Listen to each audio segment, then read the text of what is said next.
Okay, hello everybody and welcome to Touchstarved.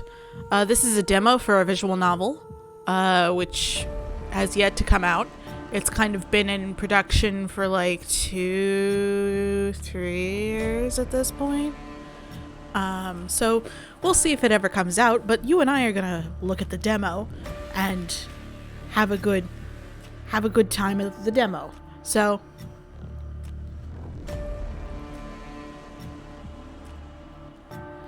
pardon my drinking water at the moment. Let's begin. Disclaimers. Streamers and content creators should turn music volume to 0 in order to disable copyrighted music. Hey, friend. Maybe you should put that a little sooner, because I did the opening and I did a check. I did a volume check. Hey, can I This is a demo and not the finished product. Thank you. Yeah, I know. 2023. Touchstarved is intended for an older audience. It contains mature content that includes, but it is not limited to, horror, graphic violence, strong language, alcohol and drug references, injury, and dismemberment. Player discretion is advised. Viewer discretion is also advised at this time period. If you accept the content warning, please click to proceed. How do I turn the volume of the music down? I'm hitting escape and it's not bringing me to the menu. I'm like, tutorial. In Touchstarved, your choices matter.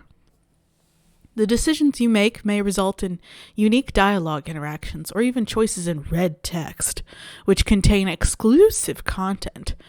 Try playing through the demo more than once and choosing different options. You might even uncover a secret ending. And remember, there are no wrong choices, only interesting ones. Choose wisely and save often. Left click is progress. Mouse wheel is rewind. Mouse wheel down is progress. Space bar is hide. Oh golly. Okay. My name is Holly. Choose your pronouns. We're going to hit them with a they, them. Hold on, let me get to options. Music. I had all this set up. But we're just going to substitute your own music, I suppose.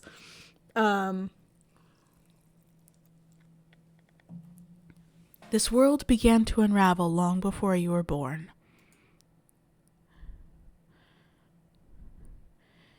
Began with fogfall. Spectral mist bled from the seams where reality wore so thin it split.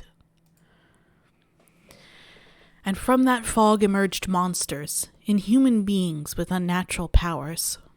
Some possessed language and intellect. Others were mindless beasts driven by little more than the desire to slaughter.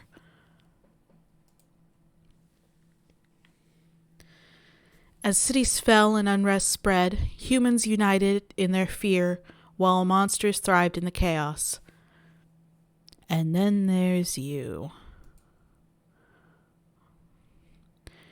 You're not even sure if you're a human. You were born cursed, with hands that alter the minds of anyone you touch. Choose your backstory. A choice. The first choice. Okay. Let's see. The unnamed is a fallen oracle. You were raised as an oracle in a remote temple. I don't like that. The priest claimed your touch bestowed enlightenment, but a visiting mage revealed your curse for what it is. Following the mage's word, you fled in search of the Cenobium. You regularly experience unnatural premonitions that rattle your body and soul. An innate sixth sense gives you a heightened awareness of hidden supernatural presences around you. The Hound, a forsaken thief. You were raised by society's outcasts, criminals who accepted you when nobody else would. Your partner in crime, a friend since childhood, helped you steal enough money for a cure, then betrayed you. They left you with only enough coin to travel to the Cenobium, your last hope. You have sharply honed social intuition. You can survive and even thrive in the violent underbelly of any city using your experience with the underworld to get ahead. Okay. I think the backstory is a little cliche, but I like the intuition. And I'm wondering if these have like gameplay implications where like seeing the future, you see like a future choice, or if the intuition gives you like stats around each choice. So that's what's going through my mind as I'm going through these. Pardon me. The Alchemist, an abandoned mage. An exiled Cenebuum mage took you in as a child, raising you as her apprentice. She seemed to take pity on your curse, but you discovered that she was cultivating you as a test subject. You fled to the Cenebuum, seeking a cure. You are an experienced spellcaster with an encyclopedic knowledge of alchemy, spellcraft, and history. With a little observation, you can identify the subtle effects of magic. So do I want premonition, intuition, or detect magic?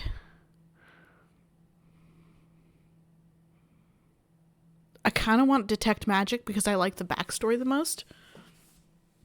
And again, if this does well, we'll replay it, but I'm only intending to go through one playthrough.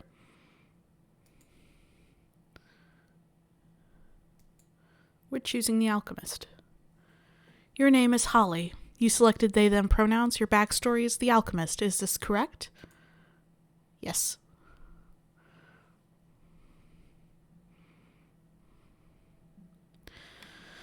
The wasteland stretches as far as the eye can see. There's nothing out here but death, the ever-present stench of decay, and countless sun-bleached bones cast like seeds across the barren land.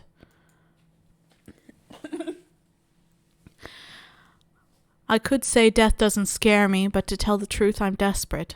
It's been 2 weeks since I joined a caravan bound across the wastes. Finding a group that would accept me was a trial in itself. Okay, so we've got first person. Not my favorite thing to read, but here we are.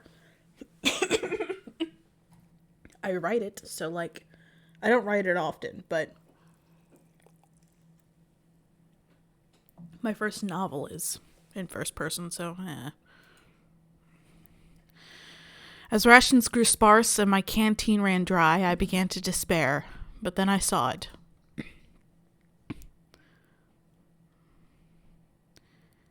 Iridia, the city of knowledge, one of the last bastions of humanity left in the world, and home to the famous academy called the Cenebuum. All the world's knowledge gathered in one place. If there's anywhere I'll find a cure for my curse, it's there.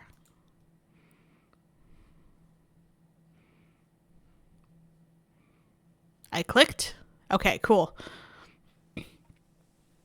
All that stands between me and a cure is a final stretch of salt-soaked wastes, or so I think, until I see the first tendrils of fog snaking beneath the wagon.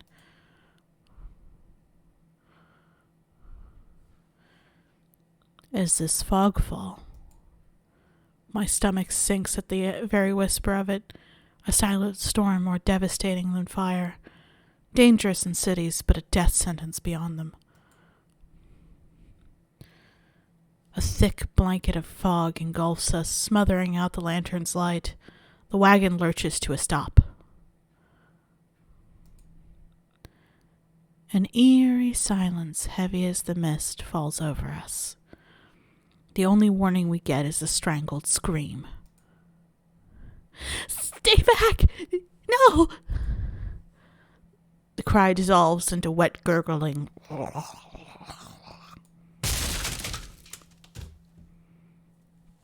Then the wagon violently pitches to the side.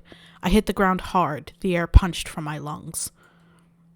When I opened my eyes, adrenaline lends sudden, awful clarity to the carnage around me.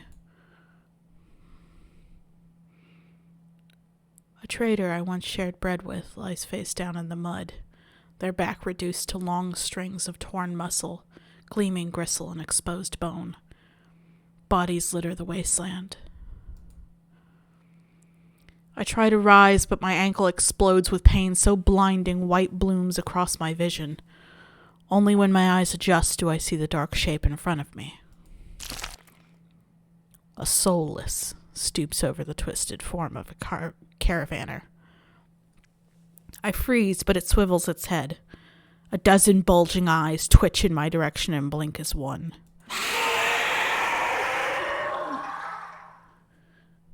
The soulless lets out an ear-splitting shriek and runs at me.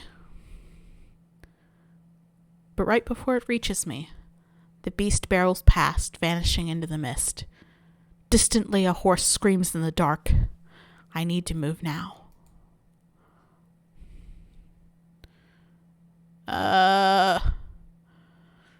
It is at this point that we will save. We're running for the city. I take off, running deeper into the haze. The fog is so thick that I fear I'm headed in the wrong direction, until I see a dim pinprick of light emanating from the shadow of a spire. It's faint, but it's enough. I came too far to die here. Rapid footsteps echo all around me. I turn in circles, frantically searching the opaque mist for the source, but the fog fall twists and stretches sound. Suddenly the caravan's driver bursts forth from the fog. Our eyes meet too late.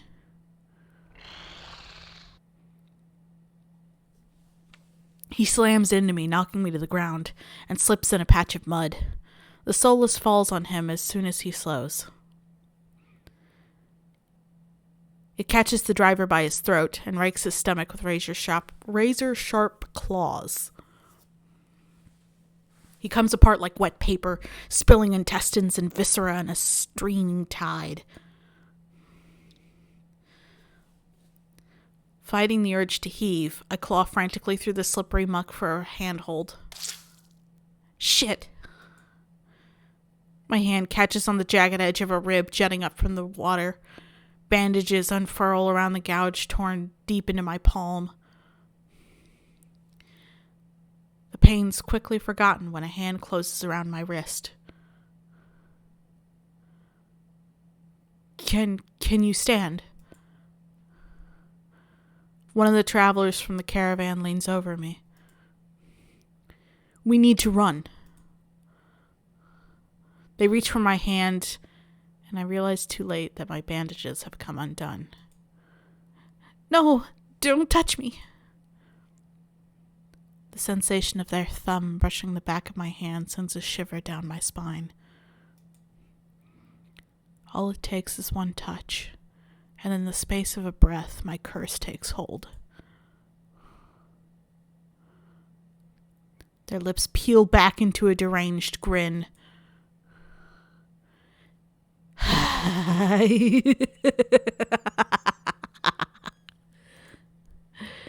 No, I've seen this face countless times before. This is my curse, madness of my own making. Their grip on my hand tightens until pain radiates from my knuckles. Let me go. Suddenly, clammy hands crush my throat, choking off my breath. Die, die, die, die, die, die, die.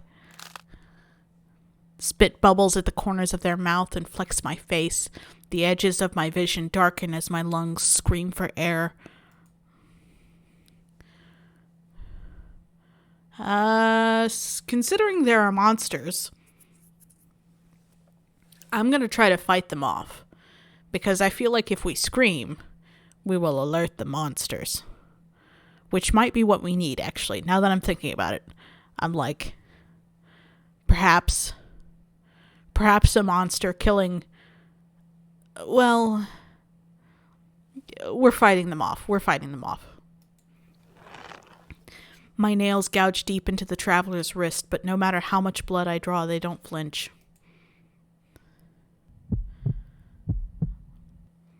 The more I struggle, the tighter their grip grows. My pulse hammers in my ears, slowing with each thudding beat. This can't be happening. I'm going to die. And not because of the fogfall or the soulless, but because of my own curse. Tears sting my eyes. No. No. No. Not here. Not like this. The hands drop from my neck, leaving me wheezing for air. My lungs burn. My lungs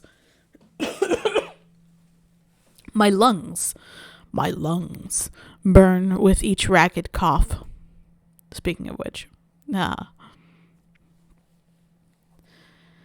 vision clears and the traveler's face takes shape, hovering inches from mine, lips still split with that macabre smile, even as blood seeps between their teeth. They give one last shuddering breath and slump over, the claws hooked through their stomach.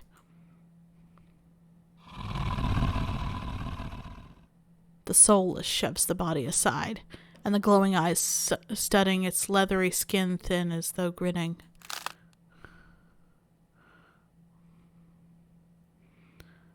There's a flash of claws. Reds spill across my vision. I thought there'd be pain, but as I sink into the murky water, all I can feel is the grit of silt filling my mouth and the icy embrace of shallow water. Distantly, I notice an arm resting across an outcrop of reeds. Mine, neatly severed at the elbow. It should have taken both arms. Without them, maybe I could have survived. Maybe I could have had a home. Instead, I'll die cold, alone, and face down in a desolate wasteland. Did we? A fitting end for a monstrosity like me. Did we just reach an ending? Dots? Ellipses? If this is death, it's not as bad as I feared. The cold is gone, as is the choking stench of bog water. I could drift forever, cocooned in oblivion, until all thought and sensation vanished. No curse. Nobody howling at me in madness and terror. Nothing at all. The thought has a terrible appeal to it. But the next moment I take a reflexive breath. Air pours into my lungs and out again in a ragged gasp.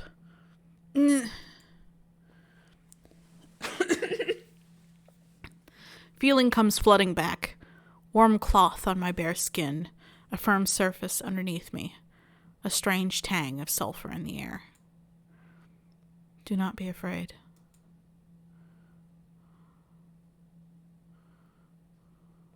I twist my head towards the voice. Tears flood my bleary vision at the bright glow of lamplight. Try not to move. The voice is calm, steady, and commanding. But more importantly, it's a stranger's voice. One that cuts through my mental fog. I have no idea who this is, and I'm completely at their mercy. Stay away from me. My words come out in a little more than a creaky whisper. I clamp my mouth shut, hating how weak and helpless I sound. No. No? Who the hell is this?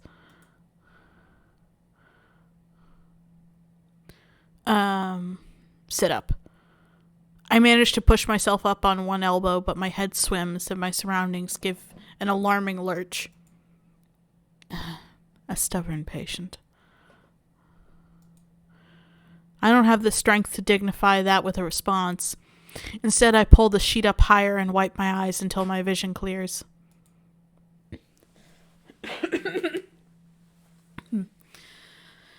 The stranger towers over my prone form. Warm light reflects off his pristine medical coat. That looks a type of a way. Would you look at it? It's got a halter top to it. What? And this shoulder piece? I love the shoulder piece. And I love the halter top, don't get me wrong. The fact that I mention it means that I love it, pretty much. Gosh. Golly.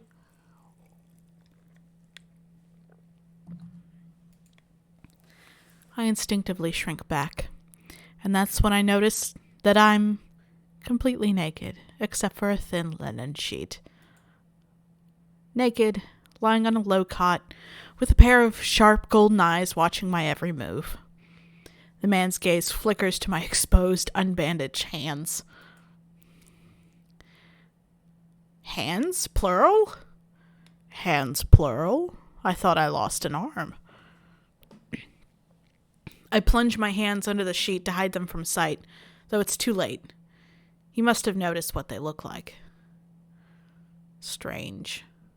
Cursed. Inhuman. I brace myself for his inevitable suspicion and disgust, but his expression doesn't even flicker from that courteous smile. He just watches in placid silence as I struggle to make sense of my surroundings. Where am I? Who are you?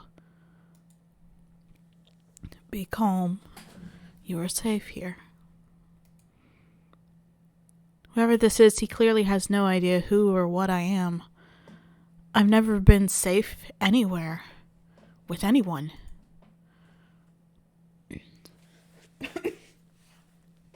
Even my own mentor, my teacher, thought I was nothing but a convenient specimen to be used and discarded.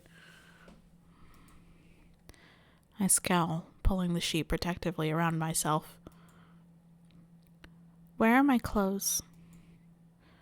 The man's golden eyes narrow slightly. A sharp sigh rustles the papers in his hands. Sighs can do that? I see you are not to be dissuaded. Your clothes were torn to shreds when I found you, but I procured replacements.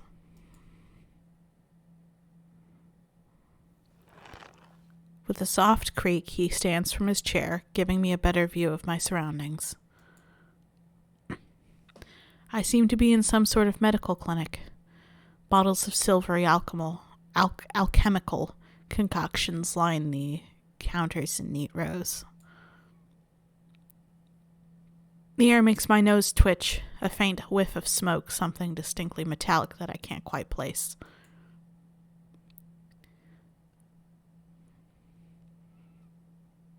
Yeah, I love his outfit. It's great. The doctor produces a large, dense bundle of cloth, which he sets at the foot of my cot. He's easily a head taller than most, and I have to crane my neck to look at him.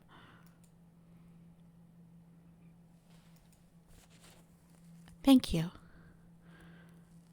I should be polite if I can, especially since I don't know who this is, what he can do, or what he wants with me. Thank you. You are welcome. I will leave you to get dressed. With a curt nod, he leaves through a narrow door.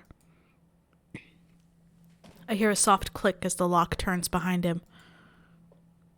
I count to 3 in the sudden silence. When I don't hear any more footsteps, I reach for the bundle of clothes. An itch on my elbow stops me short. I reach down absently to rub it and freeze when my fingers meet a neat line of stitches. I know what I saw. That beast took my arm clean off. And yet my arm shows no sign of injury apart from the black stitches poking through my skin. I gingerly flex my fingers, feeling my heart race at the sensation.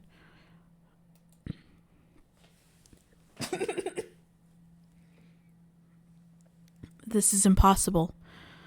I should be dead, or at the very least, gasping out my last breaths.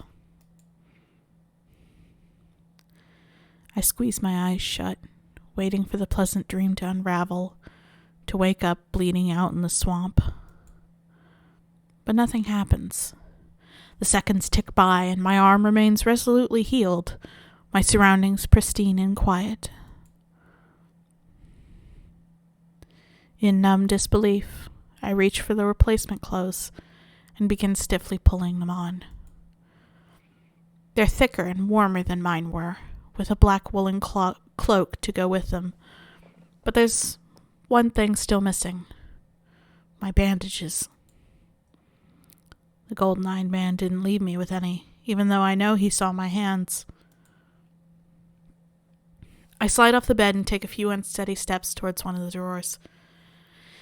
If this is indeed a doctor's clinic, there must be bandages somewhere. I start opening drawers at random, and of course, that's when the drawer swings open once more. Are you looking for something? I whirl around, clutching a thick roll of clean bandages. I try to step back from him, but my legs bump against the edge of the cot.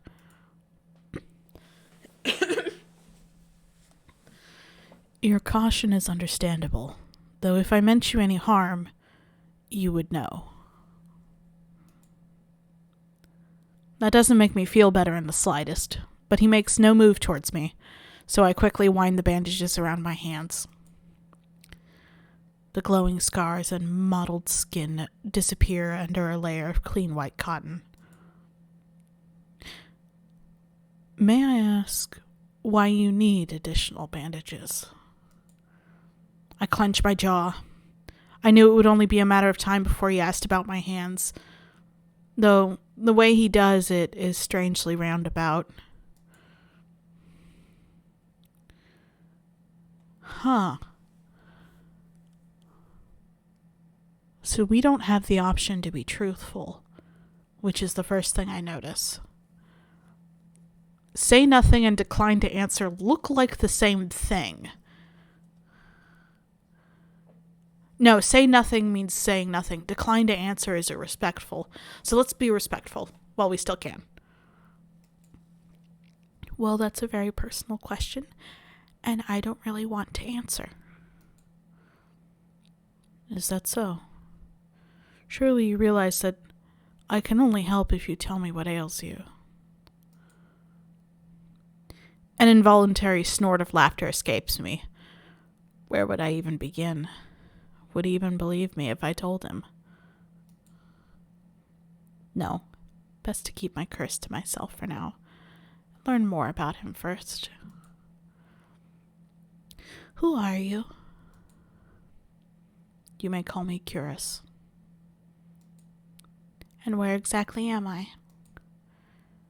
Iridia, which I assume was your caravan's destination. I can think of nowhere else for a group of travelers to go. Iridia. So I made it to the City of Knowledge after all. I should feel relieved, but all I can manage is a vague sense of increasing unease. How did I end up here? I brought you to my clinic, of course. You were the only survivor from the caravan, barely clinging to life. You needed immediate treatment, which you provided. Yes. He says it so simply, as if I'm a small child and he's explaining basic addition to me. I frown and flex the fingers on my recent healed arm. Aside from being a bit stiff, it feels fine. Thoroughly attached to me. You're saying that you stitched my arm back on? Pardon? A soulless attacked the caravan. It ripped everyone to shreds. It tore my arm clean off. But when I woke up here, I spent my entire life learning from a Cenobian mage, and I know of no alchemy or magic that could reattach a severed limb. Even if he could somehow heal by magic, I should detect traces of it. But I sense nothing out of the ordinary at all. The doctor, Curus, pinches the bridge of his nose. He sits back down in his chair, quiet for a long time. I do not know where you come from, but Iridia is the city of knowledge and deadly secrets alike. Information is power, and it is most unwise to give or receive it freely. Since you have refused to divulge your secrets, I will not divulge mine. I do not even know your name. You were new to Iridia, so I will overlook this specific breach of etiquette. However, you should not expect others to extend the same courtesy. Do you understand?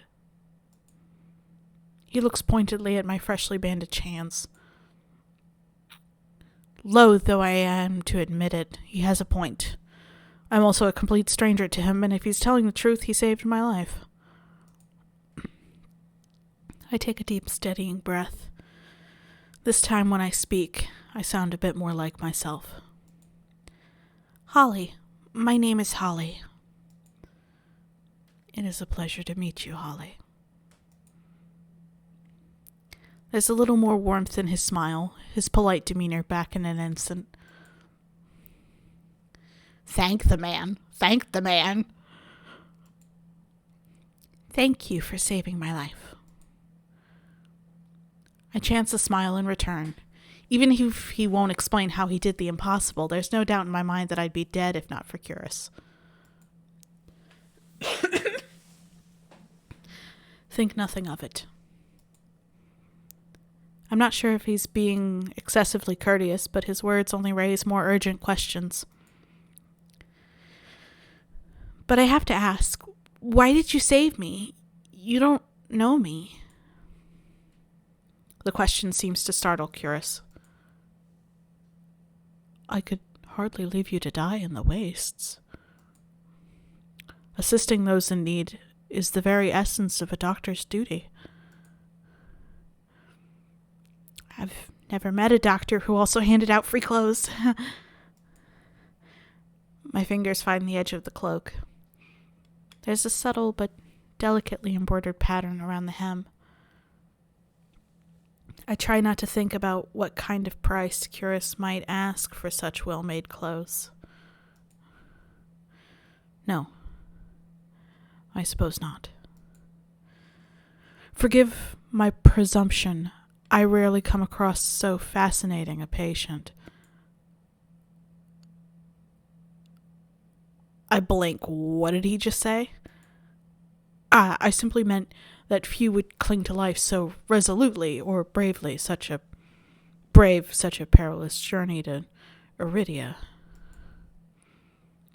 I could not help but be curious about you, Holly. His voice dips to a soft murmur, and he abruptly looks away from me.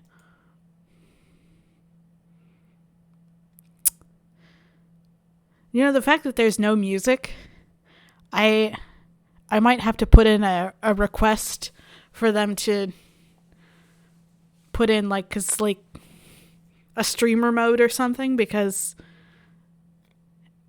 yeah, there's, it just feels eerie, and it makes every choice feel a little bit more weighty than it should.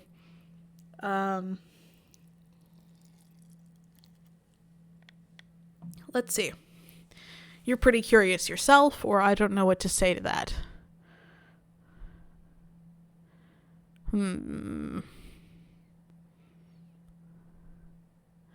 I haven't seen any, other than his outfit, which is outrageous, and I don't know if that's normal or not. I don't know if that's normal for this culture. I haven't seen anything unusual enough about him to say that he's curious. So I'll say I don't know what to say to that. I honestly don't know what to say to that. If you knew more about me, you might not like me as much as you think. Doctor or not, he wouldn't want to risk his life or sanity over me. No one ever does. A peculiar thing to say. Why would I have cause to dislike you? And here we are, back at my curse, the thing I've been desperate to avoid discussing. discussing. A loud knock at the front door stops our conversation cold and spares me from having to say anything else. Duty calls. Unfortunately, you are not my only patient today. The knocking grows more insistent, and Curious lets out a tired sigh. Please wait your turn. Though he says it quietly, the clamor on the other side of the door abruptly stops. Do you need anything before you leave, Holly? Oh. Between the soulless attack and my miraculous survival, I'd almost forgotten why I came to Iridia in the first place. I need directions to the cenobiome. The cenobiome? The look on his face is downright chilling. He pauses, choosing his words with cold deliberation when he speaks again. Whatever you seek, it is very unlikely you will find it there. The cenobiome's gates open for precious few visitors. Even if they did, you would not like what you found inside. My heart sinks. Is he saying that I came all this way for nothing? Risked life and limb for nothing? No, that can't be. I've only just arrived, and Iridia's the largest city still standing. There has to be a cure for me here. Then if not the cenobiome, where would you suggest? Do you know anyone else in Iridia? I shake my head. Then I suggest a local guide. Head to the Wet Wick and ask for Leander. What a name. Hold on. Not Leander. Leander's a good name. I love Leander. The Wet Wick.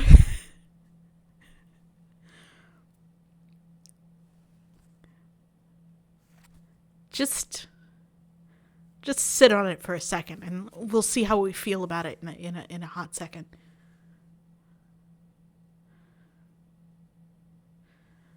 Is it an inn? Is it a brothel? Why are you directing me to some place called the Wet Wick? Excuse me?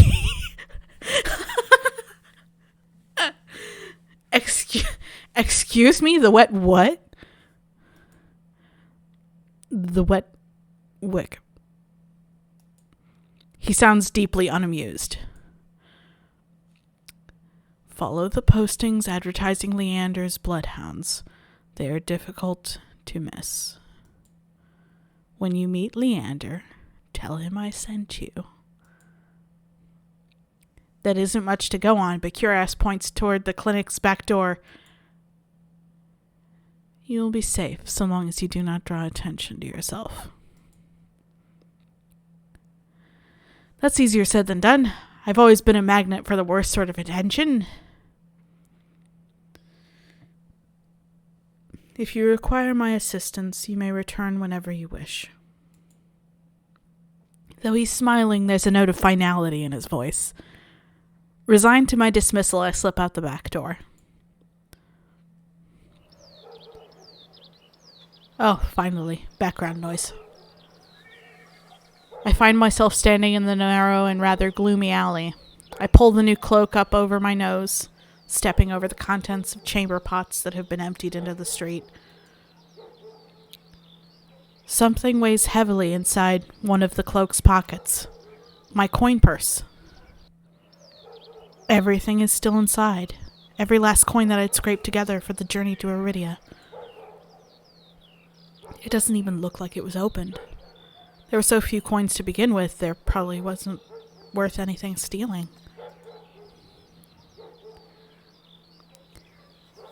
I glanced back at the clinic's closed door.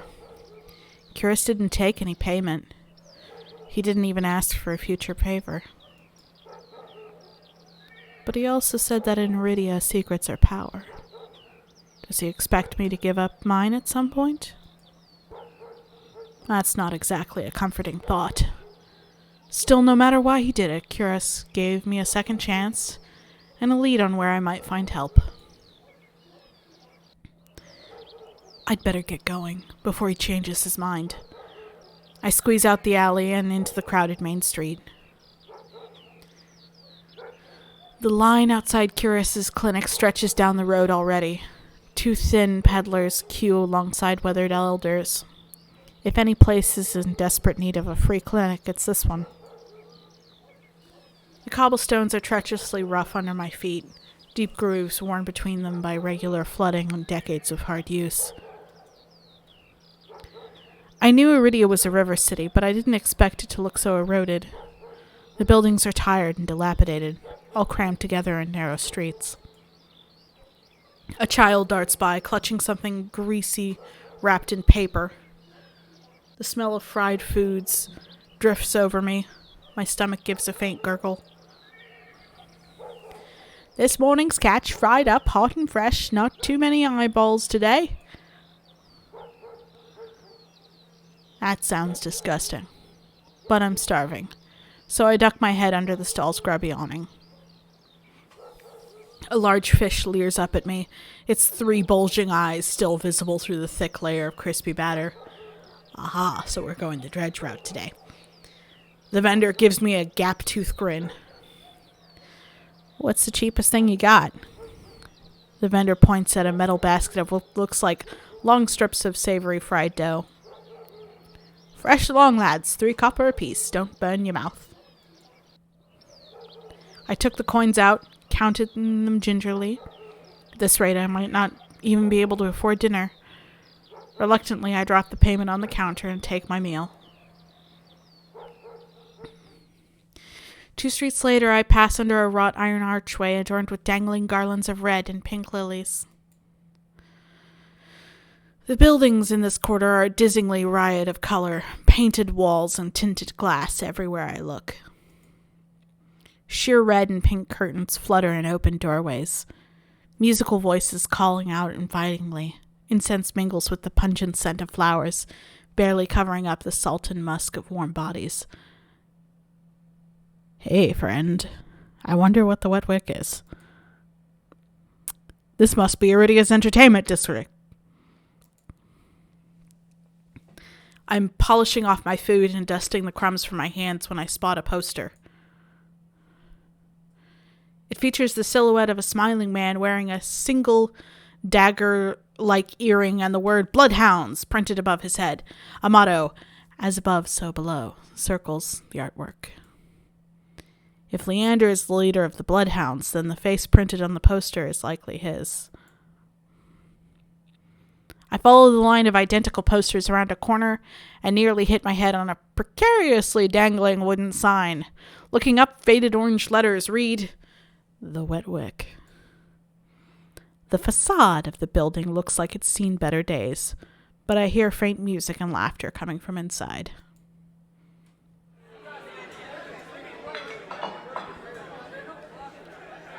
The inside of the bar is a far cry from the abandoned exterior. It's not even midday, yet most of the tables and booths are occupied by a loose assembly of people in matching green cloaks. I'm no stranger to bars. Sometimes I would take my books to the local tavern for a change of scenery, but I prefer much quieter places.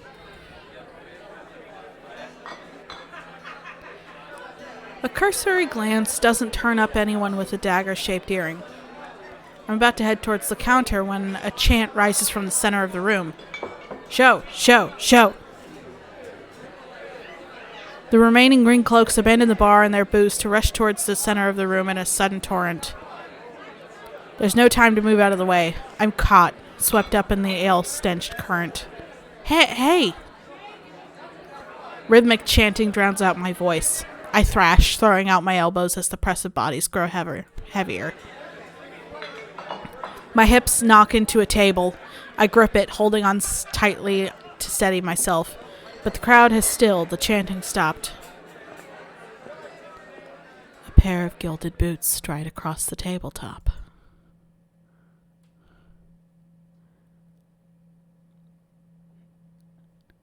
Okay. A voice? A voice? Cries? The visual novel fans do a voice. Gosh, I have to pick a different one this time. Seriously, you dogs, again. Scattered laughter and cheers rise from the audience. I drag my eyes upwards. A well-dressed man stands on the table in front of me, his broad shoulders framed by the thick lapels of a trench coat. This is really the last time, all right? The time when he speaks, the audience falls silent, as though bewitched by his magnetic presence or rich, low voice. Which I have neither, so you're just going to have to imagine a rich, low voice, which I don't have. But nothing is as captivating as his smile. He beams at the crowd around him, a performer on his makeshift stage. Don't blink, or you'll miss it. He laughs, and the dagger-shaped earring dangling from his left ear catches the light in a flash of gold. It would seem I found Leander. He raises his hand above the audience and snaps. A flash of pale green light. Real magic. No ordinary stage trick blinds me. As the brilliance ebbs, my gaze refocuses on the mage towering above me. He flicks his wrist, and the magic spiraling around him coalesces. A delicate flower stem sprouts from between his pinched fingers. One by one, glowing lily petals spring forth. With a flourish, the mage presents the conjured flowers. The audience bursts into clapping and cheers. My mouth hangs open, and not just on account of the impressive performance. There was no incantation, no spell circle. I've never seen something so beautiful and intricate conjured so effortlessly. Leander must be an incredibly gifted mage. No wonder Curus recommended him. I wonder how much he costs. Leander plucks the iridescent bouquet out of the air and turns in a slow circle, giving his audience a good look. Now, who could use some good luck? Eager onlookers scoot closer to the table. Some reach for the lilies while others whistle and call Leander's name. But his cool, green eyes slide right over them, locking on me instead. How about you? My chest tightens. Every person gathered turns to stare at me. I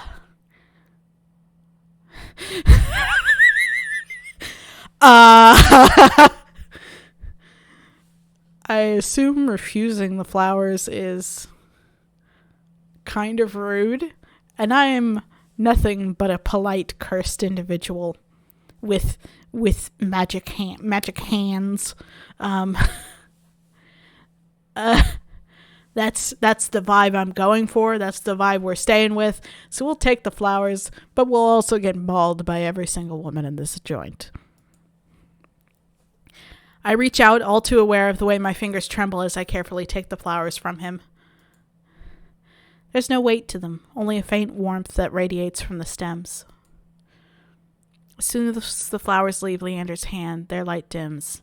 They fade away in a shower of opalescent light. To my surprise, Leander laughs under his breath. That's the problem with flowers. They don't last long, but they leave an impression, right? He grins at me, and I find myself smiling back.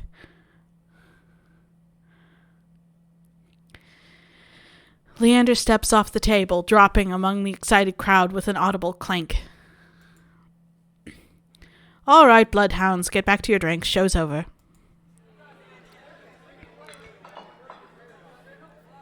I'm gonna say it. That wasn't much of a fucking show. All you did was conjure flowers. Maybe you did it effortlessly, but I doubt everyone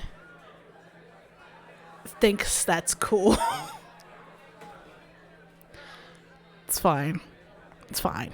We're not going to say anything. We're going to continue on with our lives.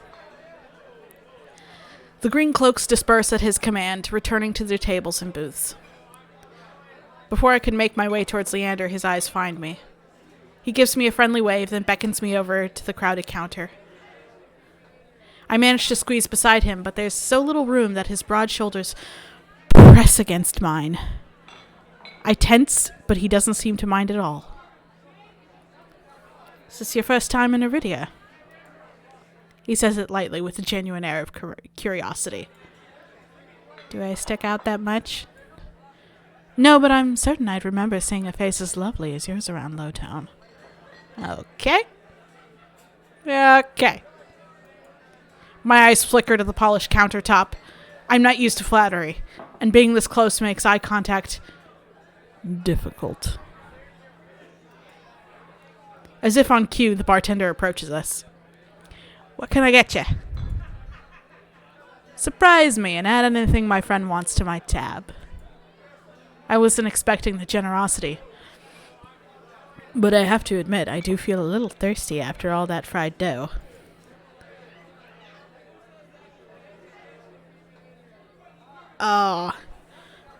Both of these are technically polite in their own way. Oh no, what am I gonna do? I have to make a choice. So water would cost nothing, and that's polite because he's like, put it on my tab. Let's order something cheap, water. But also, I could. What? There's this sort of distance you place between yourself and an individual that, like, when you say, I'm slightly autistic and I have to hyper think about everything, like every single move. So I apologize if you're new to the channel and you're not used to that. But like, welcome. We have to like hyper analyze everything.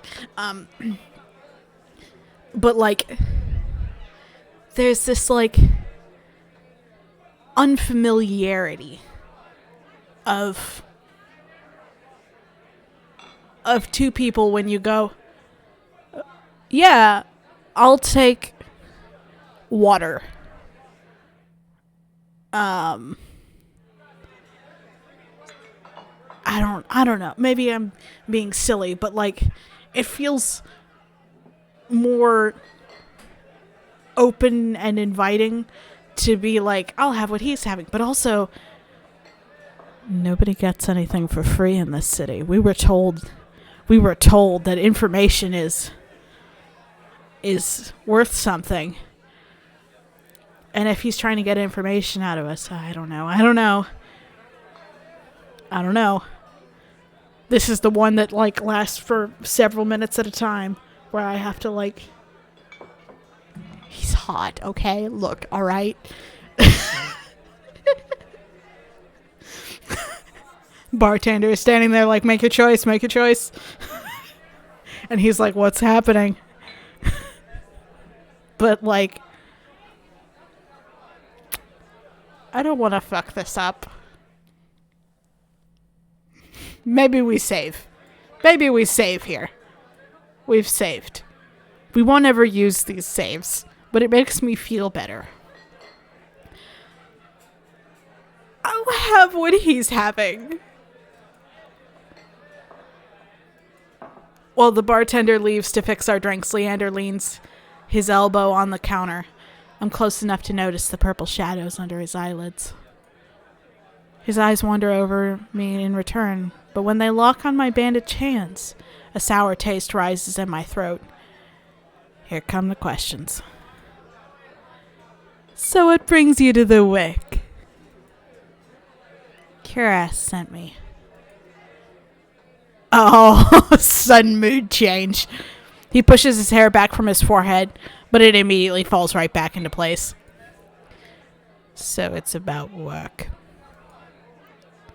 The bartender returns with a pair of glasses filled with what I can only assume is beer, and what I hope is beer.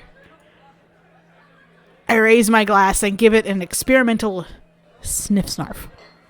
It smells faintly yeasty, but with an undercurrent I can't quite place.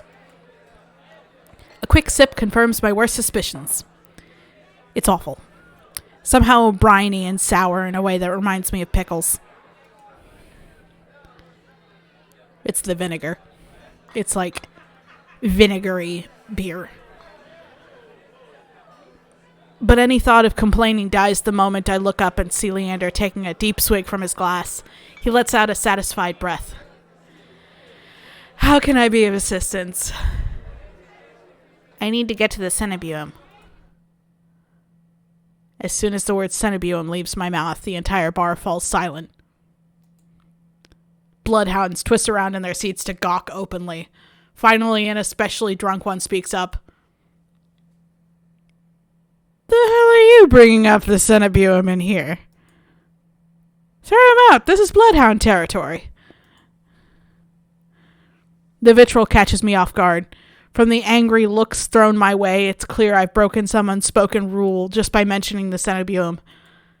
When I glance at Leander, he's drinking, as though he hasn't noticed the uproar. Only when he catches me looking does he lower his glass. For the love of... He drags a hand down his face. Hey, keep it down, will you? This is business. I tense, expecting an argument, but the outspoken bloodhounds silently return to their drinks. Only a handful continue to watch me warily. Sorry about them. The Cenebium's a bit of a touchy subject in these parts. Mix in enough drinks and, well, you saw. How about we continue this outside? When I give him a terse nod, he pushes away from the bar counter. I follow Leander to an alleyway tucked behind the wet wick, where layers of frayed bloodhounds posters have been plastered to the walls. Seeing them side by side, the resemblance between Leander and his likeness on the posters is impressive. Curious didn't send you here for help with the Cenebium, did he? From the look he gives me, he already knows the answer. I glance away. No, he didn't. He suggested I find an alternative. Yet here you are, asking about them anyway. What do you need the Cenebium for? I don't want to tell him about my curse. The less people know about my capabilities, the better. Thankfully, Leander takes my reluctant silence as an answer. Well, I see you're already aware of the city's currency. Information's worth its weight in gold here. Curious told you the truth. The Cenebium's dangerous. Get on their bad side and they'll imprison you if you're lucky, or torture you if you're not. Torture? My teacher never described anything like that. But the Cenebium's supposed to be a place of learning, a sanctuary. The Cenebium has always been heralded as the last bastion of human knowledge, a shining beacon of hope in a world steeped in nightmares. If any place held answers, it would be the Cenebium. That's why I came here. That's what they want you to think, but things that seem too good to be true are often just that. Such a simple statement, and yet it leaves me reeling.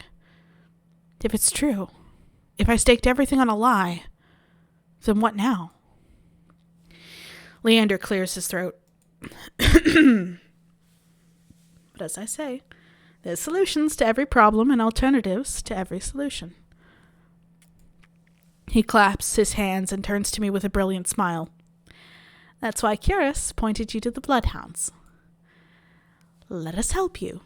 Whether it's hunting soulless, finding people, or recovering stolen valuables, we can do it all and free of charge. I'm shaking my head before he's finished his practice speech. My patience is wearing dangerously thin. Listen, I appreciate the offer, but my problem can't be solved by a group of good Samaritans. To my chagrin, Leander nods slowly. Then your problem must be fairly serious. And if the Cenebium's your first choice, you're searching for a magical solution, aren't you? When my eyes widen, he nods along as though he suspected all along.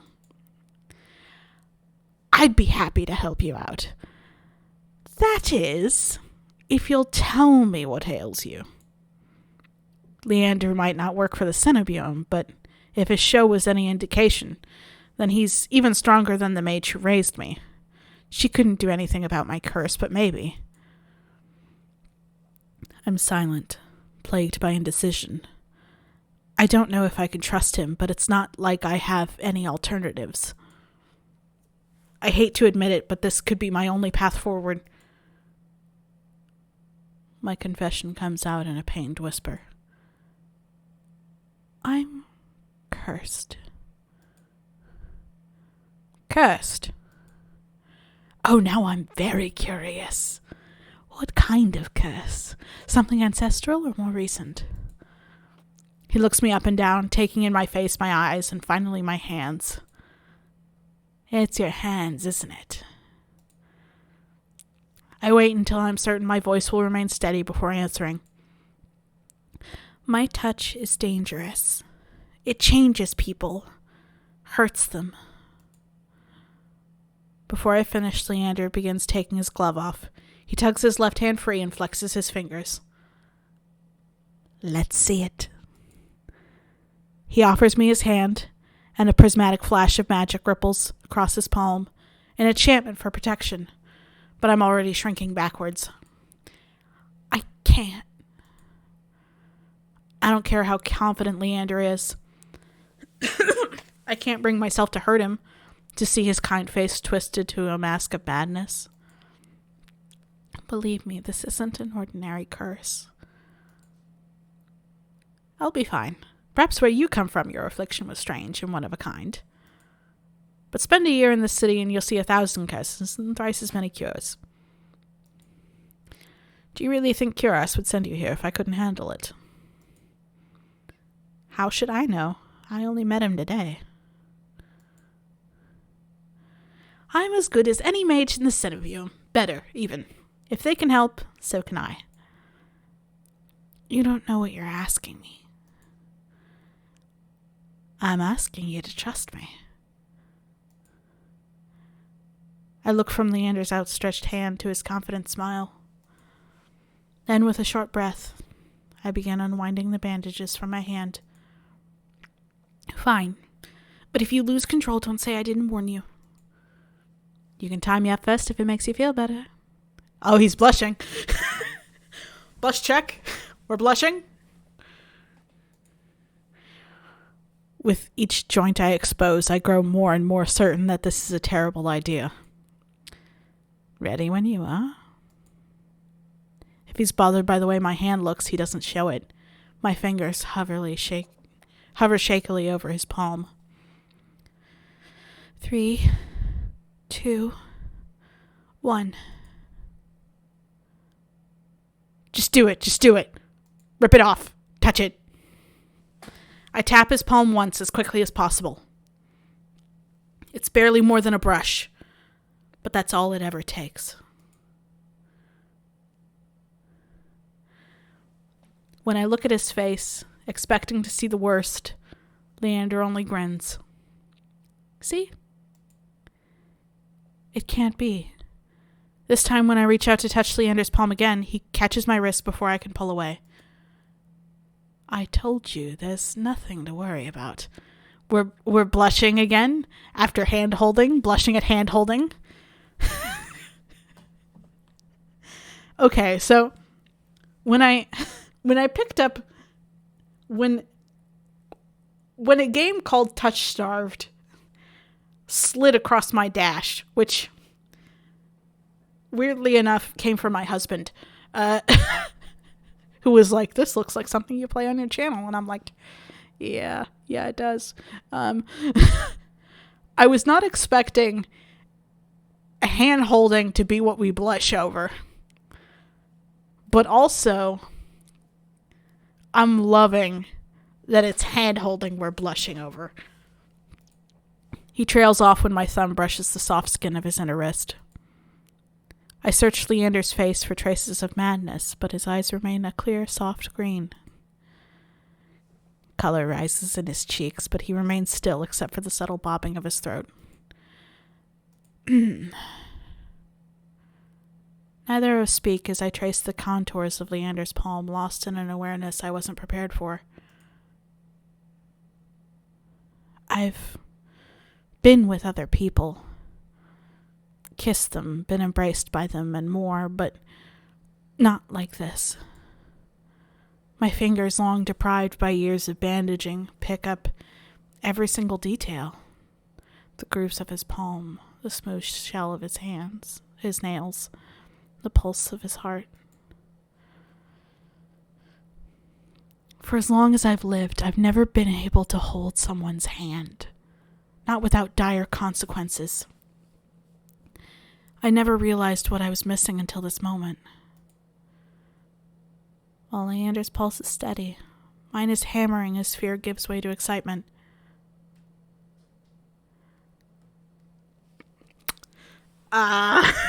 We're gonna save. It's time to save. We're just gonna save here. Again, not important. We're never gonna use these saves, but it makes me feel better. It's an option for when things are a little too intense of a question. All right, we're gonna let him go, I'm pretty sure, because yeah, but also, like, I wonder what happens long term if if we let him go. Like, I know the game's not out and probably won't be out either for a while or ever. I've had things that like have demos that sit in my wish list for years before coming out. So I don't know if this one's gonna make it. But like, would that be a bad thing? Would the no romance happen? We're letting him go. We're overthinking it. I draw my hand back and take a steadying breath. My head feels as though it's stuffed with cotton. Habit alone guides me through the motions of rewrapping my hand, although my fingers tremble too much for the bandages to lie flat. I can't believe that worked. May I ask your name? I'm Holly. You were right to hide this from me, Holly. That curse of yours, it's unlike anything I've ever had to deal with. I can tell you're discreet, but you'd best not go showing that off to anyone else. I didn't plan on it. Are you staying in Lowtown? I pause. Room and board was something I hadn't yet considered. I don't know. Let's get you properly settled then.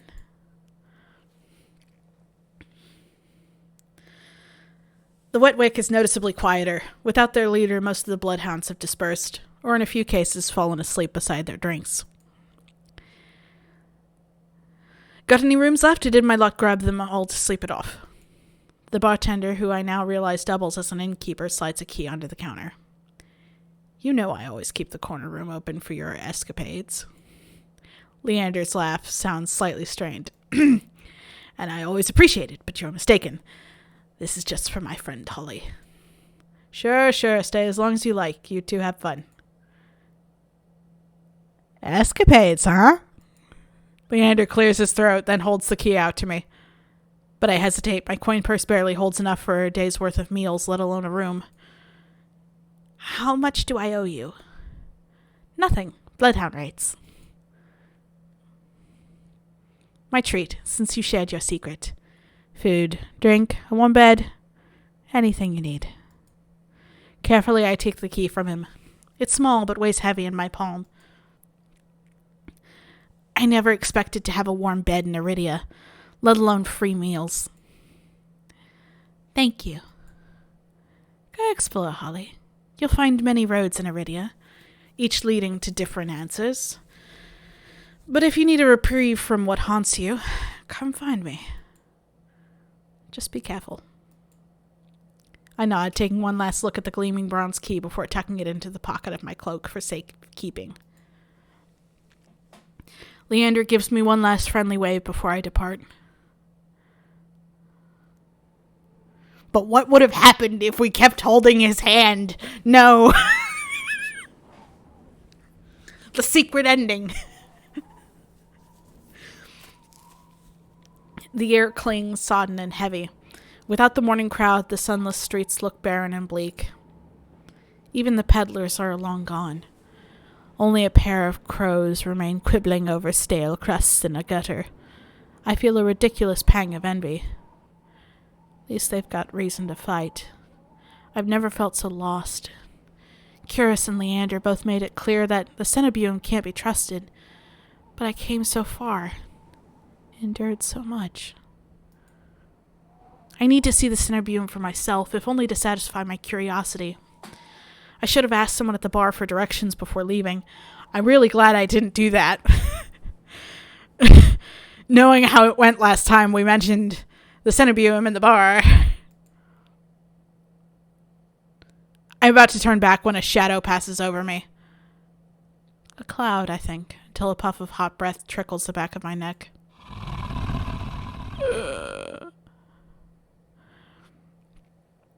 The shadow runs down the street in rivulets. Formless dark spreads like ink into blotted shapes. Claws stretch. A muzzle splits open to reveal long, jagged teeth. A growl rumbles so low and deep I feel it. I want to run, to scream. But I feel trapped as though the slightest movement or a single breath will snap the jaws around me shut.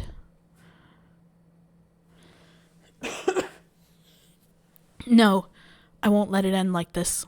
If I'm going to die, I want to see what got me first. I steel myself, then turn. The shadow vanishes as quickly as it came. I'm left standing in the middle of the street, alone except for a figure reclining in the shade of a nearby stoop.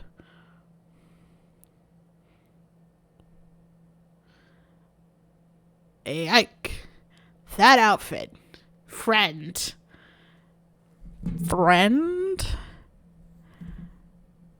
There are certain types of outfits with certain types of symbols that make you seem a little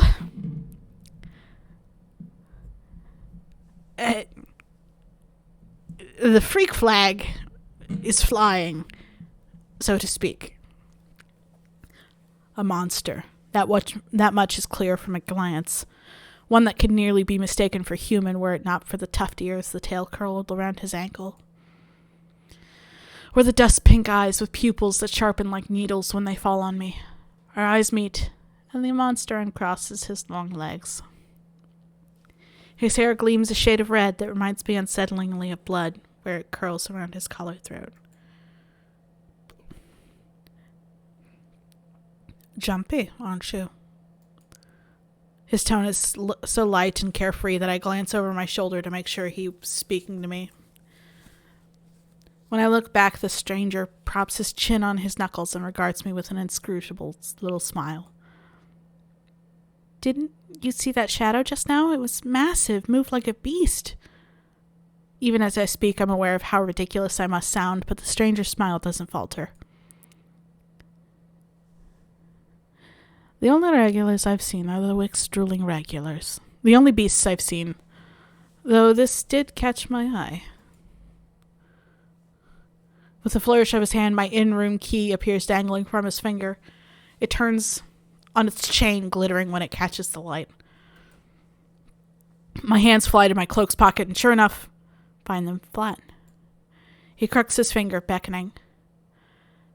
I've already taken 2 steps forward before some stifled instinct stops me. Something feels wrong. I'm still on the edge, thrumming with so much adrenaline that the stranger's shadow flickers at the edge of my vision. I always attract the worst kind of attention, but I can't get rattled down.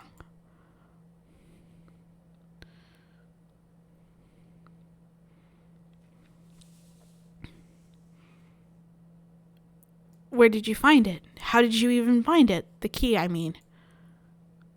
What can I say? I'm a sucker for shiny things. He smiles wide enough to reveal pointed canines. I saw you drop it. You really should be more careful. City like this, somebody might take advantage. A bald-faced lie said with a hint of irony, There's no way I dropped that key. But I can't think of an explanation for how it went from my pocket to his hand. I approach the man, careful to keep an arm's length away. He doesn't look dangerous, but the most deadly ones never do. The stranger's chain softly clinks with the tilt of his head. His ears flick. Keeping your distance? I'd be stupid to trust you. You think I stole your dinky little key from all the way over here? He gives an exaggerated sigh. I'm good with my hands, but not that good. Do I really look like a common thief to you? He's got me there. The sheer fabric of his sleeves alone would be too expensive for most street thieves. Hell, his shoes look like they cost more than I spent traveling here. And then there's the shop behind him. No matter the city, parted pink curtains only ever mean one thing. I'm not looking to buy, and I doubt I could afford your services anyway. Luckily for you, I don't charge. The man runs the tip of his tongue over a fang, and for the first time since I stepped into that shadow, I feel something other than dread. My face grows hot. That's not what I meant. I'm flattered, really. Were sex my trade, I might make an exception for you. Huh. How about half off for our handy? Or you could just hand over my key. Ask nicely, and I might even let you tug my tail. Just throw it here. So some spindly little street urchin can snatch it and run. He raises my key and tilts his head so he can watch it dangle back and forth. Suppose I could just claim your room for myself. Not that I'd be caught dead slumming in the wick for the rest of those slack-jawed imbeciles. You're obviously not from around here, so tell me, traveler, what misfortune brought you to this wretched place? His voice practically drips with derision. I'm not telling you anything. Huh. What could have possibly drawn you to this dreary little pig pen, I wonder? He listlessly watches the arc of my key swinging around his finger. The weather's shit, the feud's wreck, and there's entirely too many monsters for a human to feel safe unless... Dagger's sharp eyes flick towards me. They gleam with amusement. Unless you're just dying to consort with monsters. By now, my embarrassment has worn away, leaving simmering impatience in its place. If this is a shakedown, it's the most frustrating one I've ever heard of.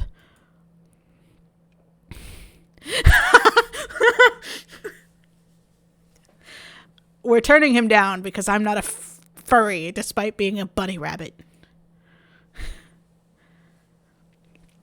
Are you done? Or did you plan on flirting with me until night falls? He touches his chest in mock affront. You wound me. How can you be so immune to my charms? You're about as charming as an ox and half as subtle. I suggest you go practice your seduction on someone interested. That earns me a burst of breathy laughter. How about you teach me the ropes? Show me a thing or two. The more he flirts, the more convinced I become that this is some kind of trap. No matter how innocent monsters look, they always have tricks up their sleeves. And something tells me this one's more dangerous than he lets on. Even if he has a lovely laugh.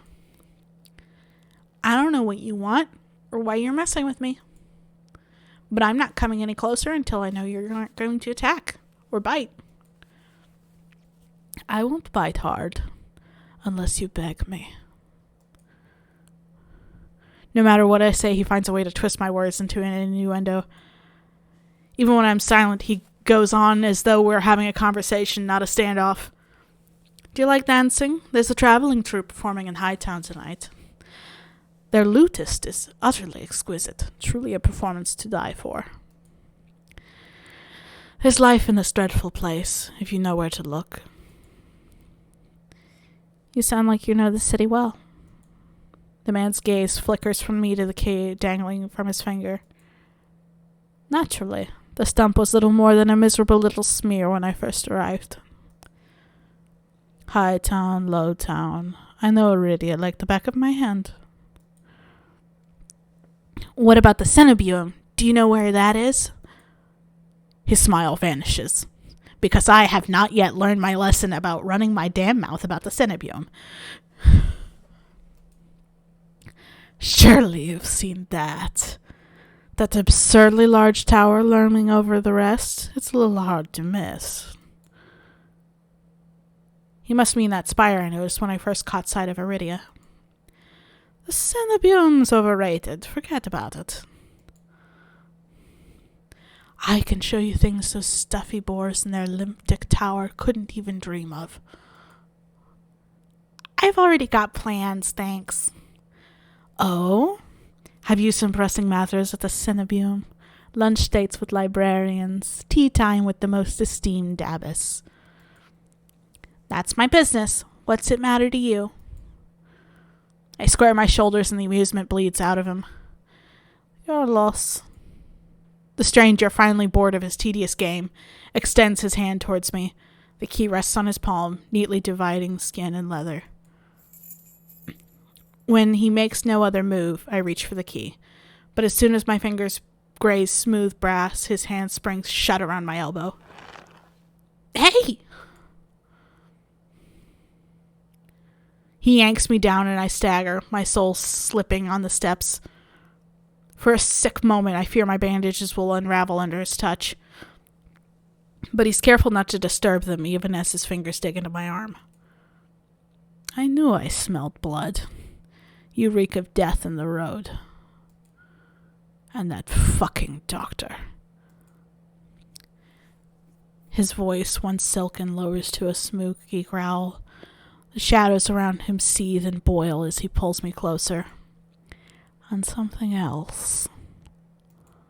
He murmurs against my throat, nose grazing my jaw. Let me go. I try to twist away, but he doesn't budge. His breath trails down my neck, sending a thrill of dread through me. But just when I fear he'll bite, he takes a deep whiff instead. His wide, flat eyes gleam with naked hunger as he gazes up at me. Not quite human. Not quite monster. Seems we're both... There! The stranger's ears flatten and he releases me with a short breath. I yank my arm back, massaging it where his grip left grooves in the bandages.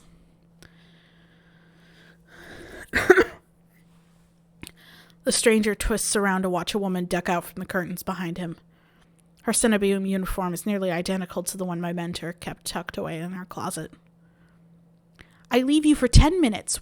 For what, 10 minutes? Then you're making trouble again? Will you quit harassing the tourists? Stranger, Ver, I take it, rolls his eyes and flashes the cleric a withering smile. So suspicious. Can't you see this is a friend of mine? A natural liar. He grins at me and his tail swishes minutely. The woman purses her lips at me, clearly unconvinced. I open my mouth to correct him, but Ver cuts in. I was graciously offering my dear friend some free advice. Though his voice remains light and cheerful, his expression darkens. Danger's drawn to you like a moth to a flame. It will always find you given time. The woman clucks her tongue as though she's heard this recital 102 times. Word of advice, don't take free advice from lazy foxes lounging in the streets. This crook would sell water to a drowning man for the sheer enjoyment of it. She shrugs off a wilting look from Ver. Oh, please, any friend of yours knows it's true. Now hold still. Ver rises gracefully at her approach. He pushes his hair aside so it drapes over one shoulder, exposing the long line of his neck. And suddenly it dawns on me that the jingling I heard earlier wasn't coming from the harness attached to his collar, but a leash. A heavy iron chain around a hitching post and a padlock to the back of his collar. Ver poised deliberately to hide his leash from me.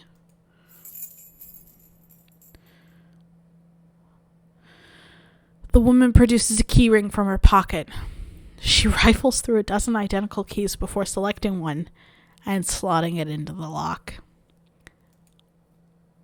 Come on, unless your friend's tagging along on our merry little soulless hunt.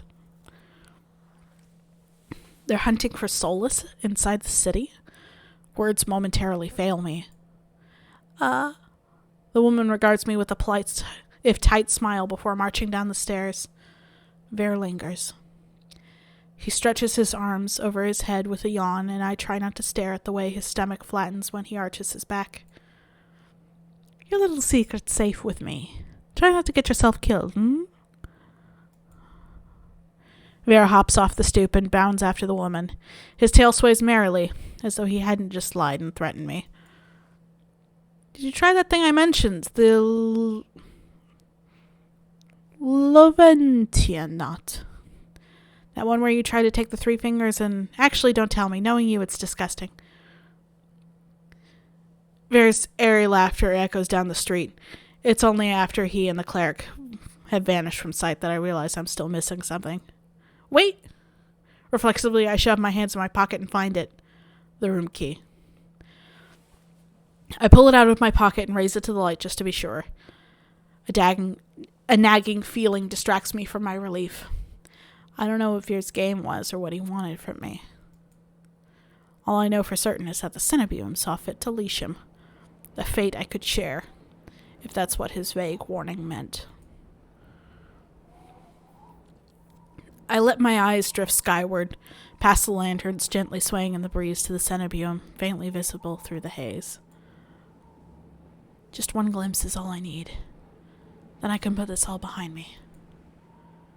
This time the key goes into my coin purse for safekeeping, because that's different than a pocket.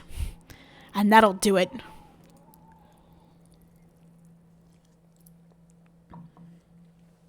It's easy enough to follow the sluggish river that splits Iridia in two. A colossal bridge arches over the dark water below. I cross as quickly as I can, climbing ever uphill towards the distant tower. We've met 3 out of five people? Hours later, legs aching, sweat beading on my forehead. I finally find what I was searching for. The Cenebuum of the luminous void. It stands at the highest point of Iridia, surrounded by cold white walls. Well-dressed people stroll down the walkways, paying no attention to the massive tower in their midst. I'm the only one standing before the gates. I crane my neck up and up until the top of the Cenebuum tower disappears into the clouds overhead. The gates are so heavily enchanted that even standing near them sets my teeth on edge. Alchemically reinforced locks, invisible sigils of alarm, and who knows what else. Knocking seems like a terrible idea, but I don't see any other way of making my presence known.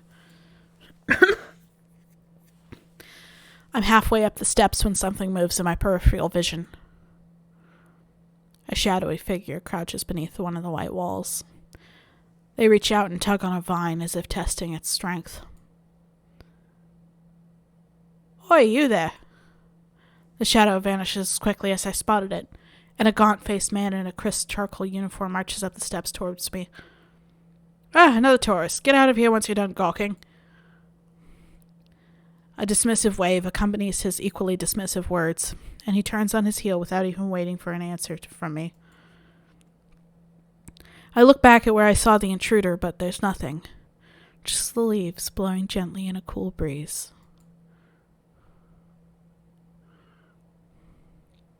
I step away from the gates, hopelessness washing over me. Hello? A whisper so close I can feel the warm brush of breath on my skin. I instinctively jerk away, but there's no one beside me. Halfway down the staircase, I spot a woman swaying in the breeze. She's gaunt as a rail, her blouse moth-eaten. I'm unable to take my eyes off of her, not because of the way she smiles a little too widely, or the way her tousled braid looks unbrushed for days, but because her eyes shine a bright, unnatural crimson. I'm both entranced and unsettled by her subtle glow. These days you need a miracle to get in there. I'm unsure how to respond, or even if I should. Say nothing. Yeah, we're not going to say anything. After the experience I've just had, I'm not too keen on indulging strangers with small talk. Despite my small silence, she maintains her unflinching stare and smile. Lucky for you, I have miracles for free. Whatever she's selling, I'm not interested. My words come out in a tired breath. No thanks. I start down the stairs, but she abruptly steps onto my path. She turns her back to me, and before I can react, she slips her fingers under the lacing of her collar, stripping out of her blouse in broad daylight. What are you As worn fabric unveils bare skin, my panic is smothered by cold horror. A misshapen, sunken scar carves into the woman's body. Pitted, gnarled skin snakes down her shoulders, blooming from a gaping hole in the back of her neck. A shuddering breath escapes me. The fuck?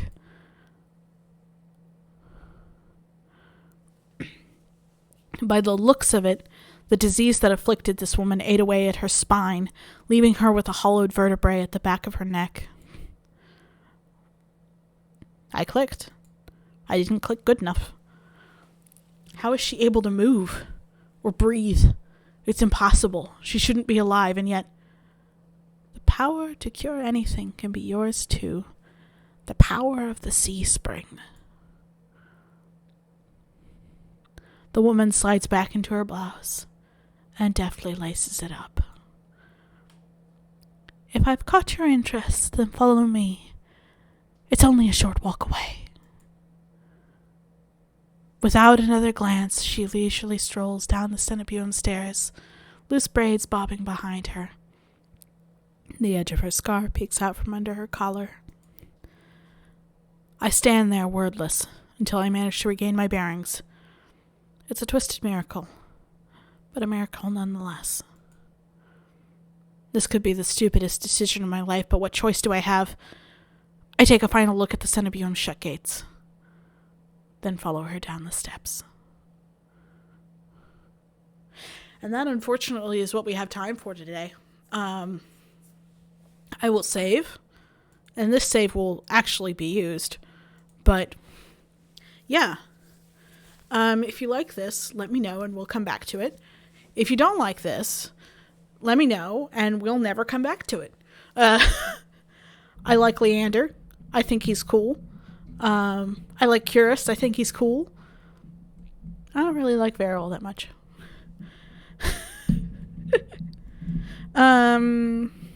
But it's fun to voice, and fun to do. So you guys have a nice day. Yeah. Bye-bye.